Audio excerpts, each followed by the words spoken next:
बोलो वृंदावन बिहारी लाल की जय। महाराज शांतनु और सत्यवती की कथा चल रही है। इसके आगे का प्रसंग शांतनु सत्यवती का विवाह कैसे होता है वो मैं आपको सुनाता हूँ। कि शांतनु ने उत्तर दिया है साधारण बात, क्षत्रिय का निश्चल वचन है विशेष व्याख्यान। क्षत्रिय का निश्चल वचन है विशेष व्याख्यान। क्षत्रिय का वचन अटल है, ये टल नहीं सकता। मैं शर्त तुझे लिख कर दूंगा आजीवन इसे निभाने का, दे जाऊंगा अधिकार खास अंतिम जिंदगी बिताने का। मेरे पीछे भी उसी तरह जीवन सानंद बिताएगी, मेरी संतति माता कहकर इसकी सब टहल बजाएगी। मेरी संतति इसकी सेवा, पूरी सेवा करेगी और इसको इतना अधिकार दे जाऊंगा कि इसका जीवन आराम से कटेगा। इस प्रकार महाराज शांतनु ने उस केवट से कहा। केवट बोला आपको है इससे स्नेह, किंतु हमें संतान से होता है संदेह। केवट कह रहा कि मैं जानता हूँ कि आपको इससे प्रेम है, लेकिन आपकी संतान से मुझे थोड़ा संदेह है। वो संदेह क्या है कि इसलिए निवेदन है मेरा, पटरानी इसी कीजिएगा, एवं इसकी संतानों को शासन अधिकार दीजिएगा। शासन में इसका अधिकार, इनकी संतान जो हो वो शासन में अधिकार हो, राजा वही हो। सुलझा कर प्रथम समस्या है, योजन गंधा को अपनाएं, श्री महाराज स्वीकार करें, भट्ट भीष्म प्रतिज्ञा कर जाएं। अगर गंगा पुत्र भीष्म प्रतिज्ञा कर जाए तो, और गंगा पुत्र भीष्म के लाने वो तो बहुत वीर हैं। सतपई लड़का को उठा के बाहर फेंक दें और गद्दी बैठ जाए। केवट की यह बात सुन चुप हो गए भुआल, उधर प्रेम संकट पड़ा उधर धर्म का ख्याल। जैसे ही कहा कि भीष्म प्रतिज्ञा कर जाए तो महाराज शांतनु संकट में पड़ गए कि एक तरफ तो प्रेम और दूसरी तरफ धर्म।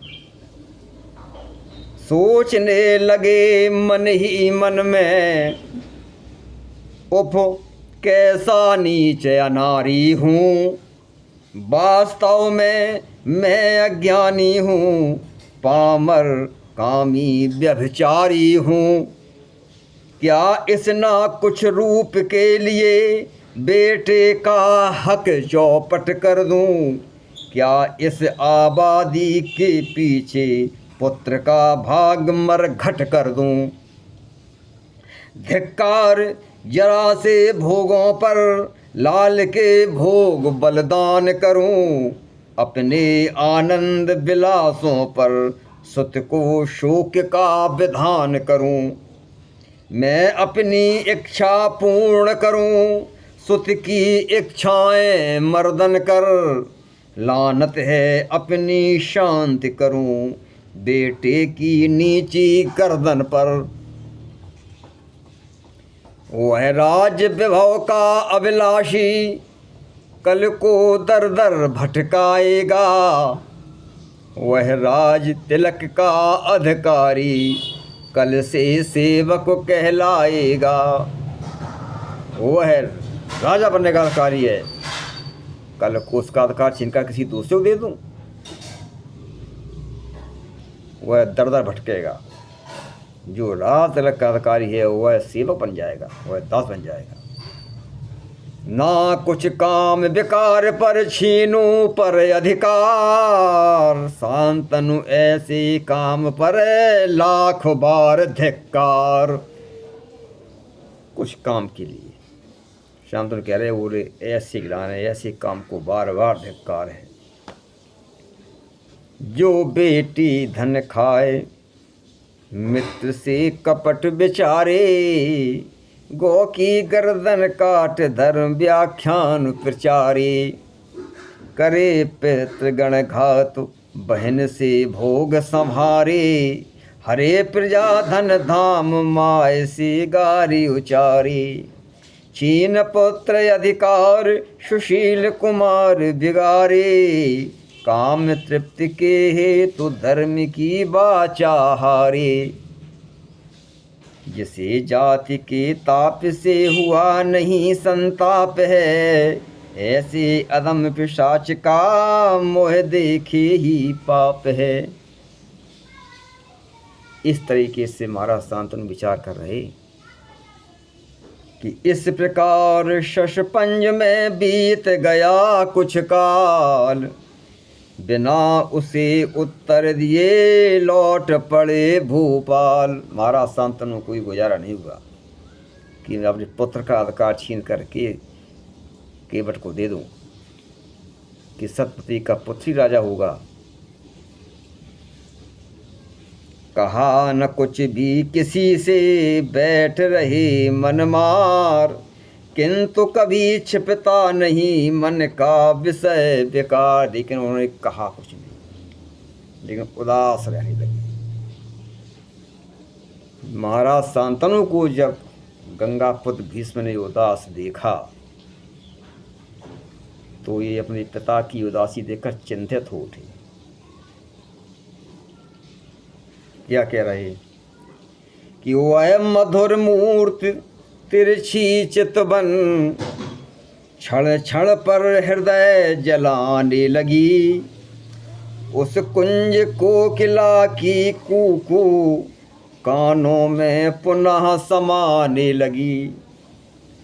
उस मनमोहिनी मूर्ति ने वह मनमोहन जादू डाल दिया, सब कामों से उच्चाटन कर सारा नए ज्ञान निकाल दिया। उस कनक लता की लाली ने लालिमा खींच ली लालन में, पीताम्बर बाली की प्रतिभा प्रकटी प्रत्यक्ष पीलेपन में। मुख उतर चला हृदय सूख चले, देह में शिथिलता आने लगी। श्वास के राग में रह रह कर वह आत्मतंत्र का गाने लगी। इस प्रकार महाराज शांतनु उदास रहने लगे। जब इनको उदास देख करके इनके पुत्र जो देवव्रत थे, जो गंगा पुत्र भीष्म कहलाई, जब उन्होंने ये देखा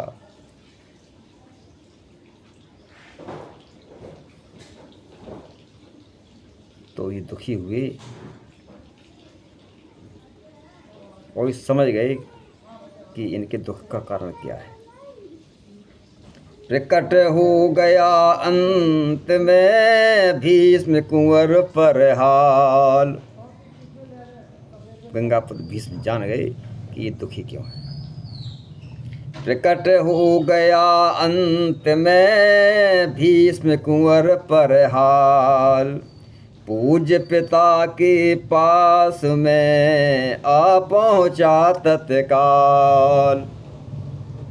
तुरंत पिताजी के पास पहुँचे। पिताजी, अपनी उदासी का कारण मुझे बताइए कि आप इतने उदास क्यों हैं। क्योंकि एक बीमार राजा, एक उदास राजा प्रजा की सेवा नहीं कर सकता, इसलिए राजा को तो स्वस्थ तंदुरुस्त रहना चाहिए। पूछा माथा टेक कर उसका सारा हाल, बोले नीची दृष्टि कर न्याय सिंधु प्रणपाल। उन्होंने अपने पिता की शरण में प्रणाम किया। वो पिताजी, आप अपनी उदासी का कारण मुझे बताइए कि आप उदास क्यों हैं।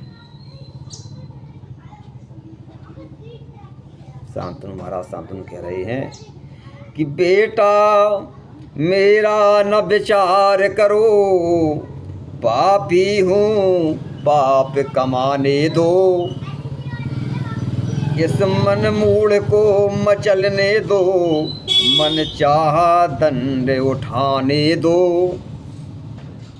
अच्छा हो इसी वेदना से ऐसे मलेच्छ का तन न रहे, यों कलप कलप कर मर जाऊं ऐसा विषयी जीवन न रहे।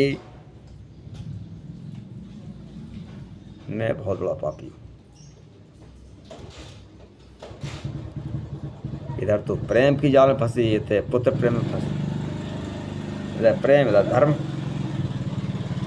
शांतनु की यह वचन सुन बोले भीष्म कुमार, मैं देखूं तुम दुख सहो मुझे लाक धिक्कार। शांतनु से गंगापुत्र भीष्म बोले कि मेरे रहते हुए अगर आपको दुख सहो, अगर आपको दुख है तो मुझे लाख लाख धिक्कार है। पूज्यों की विपद बटाने को बिरचाओ सपूत का जीवन है, जो अधम अवज्ञाकारी है वह पुत्र नहीं है दुश्मन है। मुझको सब भेद खुल चुका है, इसका संकोच न कीजिएगा, मैं सब कुछ जान गया, इसमें आप कतई संकोच मत करो। भाभी की प्रबल प्रेरणा पर अपने को दोष न दीजिएगा, केवट की शर्तें स्वीकृत कर, उसकी जो भी शर्तें हैं उसको स्वीकार करो। केवट की शर्तें स्वीकृत कर आपे में आप आइएगा, हे पूज्य पिता संकोच त्याग माता जी को ले आइएगा। हे पिताजी आप निसंकोच माता को ले आओ, इसमें सोचने ना क्या। शांतनु बोले लाडले करो न मेरा ख्याल, पिता नहीं हूँ शत्रु हूँ किसी जन्म का लाल।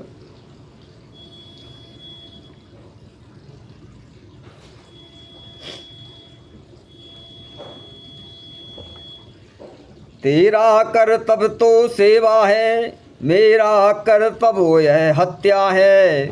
मैं भोग करूं तू योग करे, यह कौन शास्त्र में लिखा है। तेरे हक का बलिदान करूं अपने हित की बलिवेदी पर, स्नेह पात्र का नाश करे, धिक है ऐसे स्नेही पर।